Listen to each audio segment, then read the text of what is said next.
ఈ ఎంసెట్ లేదా ఎఫ్సెట్‌లో మంచి ర్యాంక్ రాని విద్యార్థులకు బెస్ట్ ఆల్టర్‌నేటివ్ సీఏసీఎంఏ కోర్సులు అడ్మిషన్‌లు జరుగుతున్నవి. అహ్మదాబాద్ విమాన ప్రమాదానికి సంబంధించి 54 సెకండ్లు ఉన్నటువంటి ఒక వీడియో సంచలనం అని చెప్పాలి, నిజానికి బయటపడింది. ఆ వీడియో ఒక్కసారి మనం చూద్దాం. జస్ట్ చూడండి. అది టేక్ ఆఫ్ తీసుకుంటున్నటువంటి రన్వే మీద పోతూ ఉన్నటువంటి వీడియో. అది టేక్ ఆఫ్ తీసుకుంటుంది. తీసుకున్న తర్వాత ఒక్కసారి చూడండి ఏం జరిగిందో. ఇది చాలా కీలకమైనటువంటి వీడియోగా చెప్పాలి. జస్ట్ టేక్ ఆఫ్ తీసుకున్నటువంటి 44 సెకండ్స్ 45 సెకండ్స్కే క్రాష్ అయిపోయినటువంటి పరిస్థితి, అంటే యాక్సిడెంట్ అయినటువంటి సిచ్యుయేషన్ ఉంది. అదిగో టేక్ ఆఫ్ అవుతుంది చూడండి. జస్ట్ 20 సెకండ్స్, ఇంకో కొన్ని సెకండ్స్లోనే అది క్రాష్ అవ్వబోతోంది. మీకు టేక్ ఆఫ్ అయిన తర్వాత అదే లెవెల్ మెయింటైన్ అవుతూ పైకి వెళ్లాల్సింది, కానీ కిందికి వచ్చింది. ఒక్కసారి అబ్జర్వ్ చేయండి. కిందికి అలా వస్తూనే ఉంది. అదిగో కిందికి వచ్చిన తర్వాత ఇక్కడ కరెక్ట్గా క్రాష్ అయిపోయింది. ఇది 44 సెకండ్స్ వీడియో. మళ్ళీ ఒకసారి అబ్జర్వ్ చేయండి. మూవ్ అవుతుంది, రన్వే మీద నుంచి మూవ్ అవుతూ అదిగో జస్ట్ టేక్ ఆఫ్ అయింది.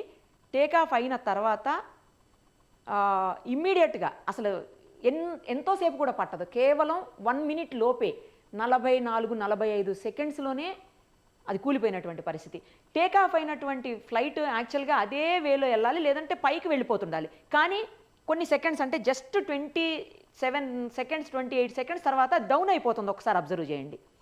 డౌన్ అయిపోతూ అలాగే కింద పడిపోయింది. దీనికి 2-3 రీజన్స్ చెప్తున్నారు. 2 ఇంజిన్స్ ఉంటాయి జనరల్గా. పెద్ద ఫ్లైట్స్ అయినా ఏ ఫ్లైట్స్ అయినా కూడా 2 ఇంజిన్స్ ఉంటాయి. 2 ఇంజిన్స్లో కూడా ఒక ఇంజిన్ ఫెయిల్ అయిపోయినా, ఏదైనా సాంకేతిక కారణాలతో టెక్నికల్ ఇష్యూస్తో ఒక ఇంజిన్ కనుక ఫెయిల్ అయిపోతే రెండో ఇంజిన్ కంపల్సరీ వర్క్ చేస్తుంది. ఆ ఇంజిన్ని పెట్టుకునే పైలట్ లేదా కో పైలట్ ఇద్దరు కలిసి సేఫ్గా ఫ్లైట్ని ల్యాండ్ చేస్తూ ఉంటారు. ఇది చాలా సందర్భాల్లో మనం చూస్తాము. కానీ ఇక్కడ బ్యాడ్ లక్ ఏంటంటే 2 ఇంజన్స్ కూడా పాడైపోయినటువంటి పరిస్థితి. 2 ఇంజన్స్ పాడైపోయినప్పుడు ఇంక అసలు దాన్ని సేఫ్గా ల్యాండ్ చేయటం అనే క్వశ్చనే లేదు. ఆ ల్యాండ్ చేసేటువంటి పరిస్థితులే ఉండవు. సో క్రాష్ అయిపోవటం తప్పించి వేరే ఇంకేం కూడా మనం ఇందులో చూడలేము. ఇంకోటి ఏంటంటే 2-3 ఇష్యూస్ ఇప్పుడు నేను పైలట్స్తో మాట్లాడాను. వాళ్ళు ఎక్స్ పైలట్స్ ఉన్నారు, అందులో ప్రజెంట్ వర్క్ చేస్తున్నటువంటి పైలట్స్ కూడా ఉన్నారు. ఆ క్యాప్టెన్స్తో మాట్లాడినప్పుడు వాళ్ళు చెప్పిన 2-3 విషయాలు చాలా షాకింగ్ అనిపించాయి. ఏంటంటే ఫ్లైట్స్లో 2 రకాలు ఉంటాయి. ఒకటి బోయింగ్, ఇంకొకటి వచ్చేసి ఎయిర్ బస్. బోయింగ్ అనే ఫ్లైట్స్లో జనరల్గా, ఎయిర్ బస్ వచ్చేసరికి ఎయిర్ బస్సు సపరేట్ టెక్నాలజీ ఉంటుంది, బోయింగ్ సపరేట్ టెక్నాలజీ ఉంటుందట. సో బోయింగ్లో ఏంటంటే ఫ్యాన్స్ సిస్టమ్ అనేది ఏది కూడా అసలు ఉండదు, వర్క్ చేయదు. కానీ ఎయిర్ బస్సులో వచ్చేసరికి ఫ్యాన్ సిస్టమ్ ఉంటుందంట. అంటే స్పీడ్గా తిరిగే ఫ్యాన్స్ ఉంటాయి అన్నమాట. ఏదన్నా బర్డ్ హిట్ చేయడానికి వచ్చినప్పుడు ఈ స్పీడ్కి, ఫ్యాన్ తిరిగే స్పీడ్కే బర్డ్ అవతలకి వెళ్ళిపోతుందట. పడిపోవటం కానీ, లేదంటే చనిపోవటం కానీ, జస్ట్ తాకి కింద పడిపోవటం కానీ జరుగుతుంటుంది. కానీ బోయింగ్ ఫ్లైట్స్లో మాత్రం అలా కాదు. ఆ బర్డ్ హిట్ చేసినప్పుడు ఆటోమేటిక్గా గట్టిగా హిట్ చేసి, ఎందుకంటే ఫ్యాన్ అనేది ఉండదు కాబట్టి గట్టిగా హిట్ చేసేసి లోపలికి వచ్చేటువంటి పరిస్థితులు కూడా ఉంటాయంట. లోపలికి వచ్చినప్పుడు ఆటోమేటిక్గా ఇంజిన్ మీద ఎఫెక్ట్ చూపిస్తుంది. డెఫినెట్గా అది క్రాష్ అవడానికి ఎక్కువ ఛాన్సెస్ ఉంటుంది. సో బోయింగ్కి ఎయిర్ బస్కి ఈ డిఫరెన్స్ ఉంటుందన్నమాట. ఇప్పుడు ఈ ఫ్లైట్ 787 ఏదైతే ఉందో అది బోయింగ్. తర్వాత ఇంకొకటి ఏంటంటే ఈ బోయింగ్ ఫ్లైట్స్లో ఫ్యూయల్ ఎక్కువ పడుతుంది, ఎక్కువ యూస్, అంటే ఎక్కువ కెపాసిటీ ఉంటుందట. తర్వాత ఎప్పుడైతే ఫ్లైట్ టేక్ ఆఫ్ అవుతుందో, టేక్ ఆఫ్ అయ్యేటప్పుడు అంటే అప్పుడే స్టార్ట్ అయినట్టు కదా. సో ఆ సందర్భంలో ఫ్యూయల్ ఫుల్గా ఉంటుందంట. ఫుల్గా ఉన్నప్పుడు వెయిట్ కూడా, అంటే ఫ్రంట్ సైడ్ వెయిట్ కూడా చాలా ఎక్కువ ఉంటుందంట. తొందరగా డౌన్ అవ్వడానికి ఆప్షన్ ఎక్కువగా ఉంటుంది అని చెప్పేసి చెప్తా ఉన్నారు. అంటే కింద పడిపోయే ఆప్షన్ ఎక్కువ ఉంటుంది ఫుల్ ఫ్యూయల్ ఉన్నప్పుడు. అదే ల్యాండింగ్లో, అంటే మొత్తం అయిపోయి వస్తుంది కదా, ఫ్యూయల్ అయిపోయి వస్తుంది కాబట్టి ల్యాండింగ్లో, అందులోనే ఈ ఫ్లైట్ పర్టికులర్గా లండన్ వెళ్తుంది కాబట్టి ఫుల్ ఫ్యూయల్తో ఉన్నటువంటి పరిస్థితి. అదే ల్యాండింగ్లో ఏంటంటే అప్పటికే ఫ్యూయల్ ఖర్చు అయిపోతుంది, అప్పటికే ఫ్యూయల్ అయిపోతుంది కాబట్టి ల్యాండింగ్లో ఫ్లైట్ కొంచెం వెయిట్ కూడా తగ్గుతుంది, సేఫ్గా ల్యాండ్ అవుతుందంట. ల్యాండ్ చేసేటప్పుడు ఫ్యూయల్ని ఖచ్చితంగా ఫుల్ ఫ్యూయల్తో అసలు ల్యాండ్ చేయరంట ఫ్లైట్ని. ఒకవేళ ల్యాండ్ చేయాల్సినటువంటి పరిస్థితులు వస్తే మాత్రం ఫ్యూయల్ని బయటనే, అంటే అక్కడక్కడే ఫ్లై చేసేసి కాసేపు ఎయిర్లోనే తిప్పేసి ఫ్యూయల్ని కాలిపోయిన తర్వాత, ఫ్యూయల్ కాస్త ఖర్చు అయిన తర్వాత మాత్రమే ల్యాండ్ చేస్తారంట. ఏ పరిస్థితుల్లో ల్యాండ్ చేయాల్సి వచ్చినా కూడా ఇలాంటి ప్రికాషన్స్ అన్నీ కూడా తీసుకుంటారట పైలట్స్. తర్వాత ఈ పైలట్స్ పర్టికులర్గా దాదాపు 8,200 గంటల పాటు ఫ్లైట్స్ నడిపినటువంటి అనుభవం ఉంది. సో వాళ్ళు కూడా ఏమీ తక్కువ ఎక్స్పీరియన్స్ ఉన్నటువంటి వ్యక్తులు కారు. నెక్స్ట్ ఇంకొకటి, ఈ ఫ్లైట్కి 12 సంవత్సరాల ఏజ్ ఉంది. ఈ ఏదైతే బోయింగ్ 787 ఉందో 12 ఇయర్స్ అయిందంట తయారయ్యి. ఇంకొకటి ఏంటంటే ఇది ఓల్డ్ ఫ్లైట్ అనుకోవడానికి కూడా లేదు. ఫ్లైట్ని ఎప్పుడు కూడా మనం ఓల్డ్ న్యూ అనేది క్యాలిక్యులేట్ ఎలా చేయాలో తెలుసా? అది తిరిగినటువంటి అవర్స్ను బట్టి అంట. అంటే అది జర్నీ చేసినటువంటి అవర్స్ను బట్టి, ఎంత జర్నీ చేసింది, ఎన్ని అవర్స్ పాటు తిరిగింది అనే దాన్ని బట్టే మనం దాన్ని క్యాలిక్యులేట్ చేయాలి తప్పించి ఇయర్స్ అంటే అది తయారై 30 సంవత్సరాలు అయింది, అది తయారై 20 సంవత్సరాలు అయిందని మాత్రం మనం దాన్ని క్యాలిక్యులేట్ చేయకూడదని చెప్తున్నారు పైలట్స్. ఎందుకంటే అది తిరిగిందే మెయిన్గా తీసుకోవాలి. అది 30 సంవత్సరాలు 40 సంవత్సరాల క్రితం తయారైనప్పటికీ కూడా తిరిగిన గంటల వ్యవధి తక్కువ ఉన్నప్పుడు మాత్రం దాన్ని పాత ఫ్లైట్ కింద క్యాలిక్యులేట్ చేయరట. సో ఇవన్నీ కూడా చాలా కీలకమైన అంశాలు ఇందులో. నెక్స్ట్ 2 ఇంజన్స్ ఒకేసారి ఎందుకు ఫెయిల్ అయినాయి అనేది కూడా ఇంపార్టెంట్ థింగ్. ఇంకొకటి ఏంటంటే మేడే కాల్ అని చెప్పేసి చాలా ఇంపార్టెంట్ థింగ్ ఉంటుంది ఈ ఎయిర్ బస్సులకు సంబంధించి లేకపోతే ఫ్లైట్స్కి సంబంధించి. అదేంటంటే ఫ్లైట్లో ఏదన్నా సాంకేతిక లోపం వచ్చినా, లేదు ఫ్లైట్లో ఏదన్నా ఇబ్బంది వచ్చినా, లేదు బర్డ్ ఏదన్నా హిట్ చేసినా, లేదు దేనికన్నా హిట్ అయ్యే అవకాశాలు ఉన్నాయని కనిపిస్తున్నప్పటికీ పైలట్కి కానీ కో పైలట్కి కానీ ఇమీడియట్గా ఏటీసీకి, ఎయిర్ ట్రాఫిక్ కంట్రోల్ సిస్టమ్కి వాళ్ళు మేడే కాల్ ఇస్తారట. మేడే కాల్ ఇచ్చినప్పుడు ఇమ్మీడియట్గా దాని ల్యాండింగ్కి ఏర్పాటు చేస్తారన్నమాట ఏటీసీ. సో మేడే కాల్ ఇచ్చారు అని చెప్తున్నారు. ఈ ఫ్లైట్ ఏదైతే ఇప్పుడు యాక్సిడెంట్ అయిందో బోయింగ్ 787 ఫ్లైట్, దీంట్లో మేడే కాల్ ఇచ్చారని చెప్తున్నారు. కానీ కాల్ ఇచ్చిన తర్వాత 1 మినిట్ కూడా లేకుండానే క్రాష్ అయిపోయింది.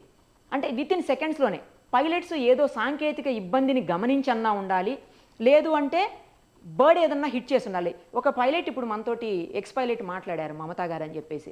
ఆవిడ క్లియర్గా చెప్తున్నారు, ఇప్పుడు మీరు ఇక్కడ చూడండి చెట్లు కనిపిస్తున్నాయి కదా, ఈ చెట్లు కనిపిస్తున్న ఏరియాలు అంతట్లో కూడాను బర్డ్స్ చాలా ఎక్కువగా ఉన్నాయంట. ఈ పడిపోయిన తర్వాత కూడా ఫ్లైట్ కింద పడిపోయిన తర్వాత కూడా బర్డ్స్ అక్కడ తిరగటం మేము గమనించామని చెప్తున్నారు ఆవిడ. సో బర్డ్ హిట్ చేసిందా, లేకపోతే ఏదైనా సాంకేతికంగా ఇబ్బంది కలిగిందా అప్పటికే ఫ్లైట్లో, అందుకే మేడే కాల్ ఇచ్చారా అనేది కూడా తెలియాల్సి ఉంది. ఇంకొక కీలకమైన అంశము, చాలా అత్యంత ముఖ్యమైన అంశం ఏంటంటే బ్లాక్ బాక్స్. అంటే ఫ్లైట్ కాక్పిట్లో ఉండేటువంటి బ్లాక్ బాక్స్.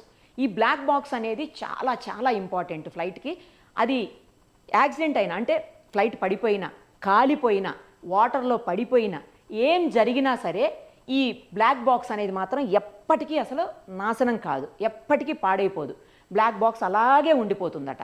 సో ఆ బ్లాక్ బాక్స్ని ఇప్పుడు ఓపెన్ చేసి చూస్తే అందులో ప్రతిదీ, ఈచ్ అండ్ ఎవ్రీథింగ్ అందులో రికార్డ్ అయిపోతుందట.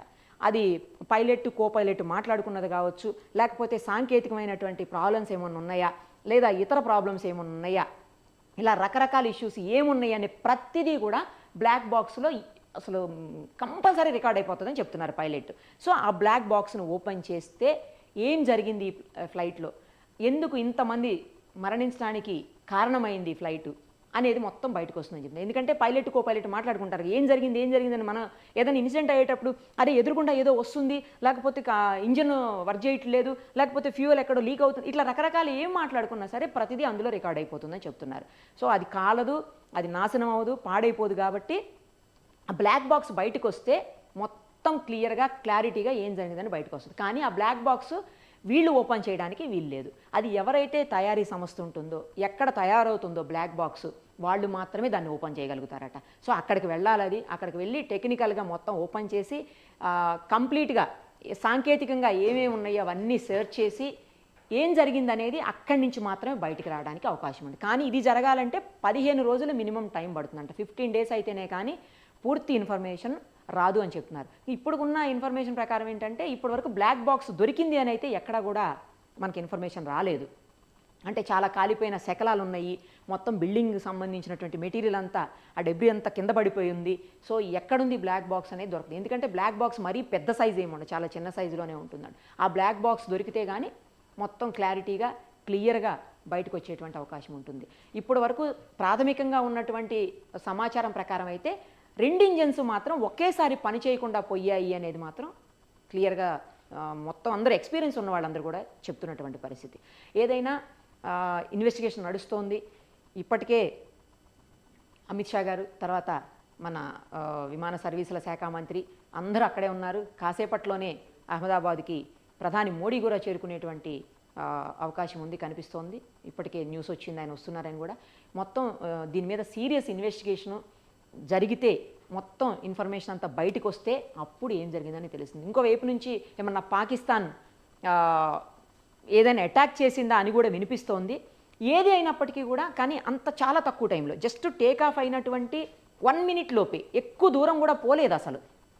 అందుకే జనావాసాలు ఉన్నాయి. కాస్త దూరం వెళ్ళిపోతే వాళ్ళకి ల్యాండ్ చేసేదానికి అవకాశం అన్న ఉండేది, ఎందుకంటే ఖాళీ ప్లేస్ ఉంటుంది కాబట్టి కాస్తైనా ల్యాండ్ చేసేదానికి అవకాశం ఉంటుంది. బట్ ఇమ్మీడియట్గా అక్కడికక్కడే కాబట్టి, అంటే ఎయిర్పోర్ట్ నుంచి బయటకు వచ్చిన వెంటనే కాబట్టి ఆ అవకాశం కూడా లేదని చెప్పి పైలట్స్ చెప్తున్నారు. సో ఏం జరిగింది, ఇది నిజంగానే ఏమైనా అటాకా, లేకపోతే ఇంజిన్స్ ఏమన్నా టెక్నికల్గా ఫెయిల్ అయిపోయాయా, లేకపోతే బర్డ్ హిట్ చేసిందా, లేదా మరి ఇంకేదైనా రీజన్ ఉందా, ఇవన్నీ తెలియాలంటే మాత్రం బ్లాక్ బాక్స్ బయటికి రావాలి. అప్పుడే క్లారిటీగా తెలుస్తుంది. అంతవరకు ఏం జరుగుతుందనేది అబ్జర్వ్ చేయడం తప్పించి ఎవ్వరు చేయగలిగింది ఏమీ ఉండదు. ఇందులో బ్లాక్ బాక్సే కీలకమైనటువంటి అంశం అన్నమాట.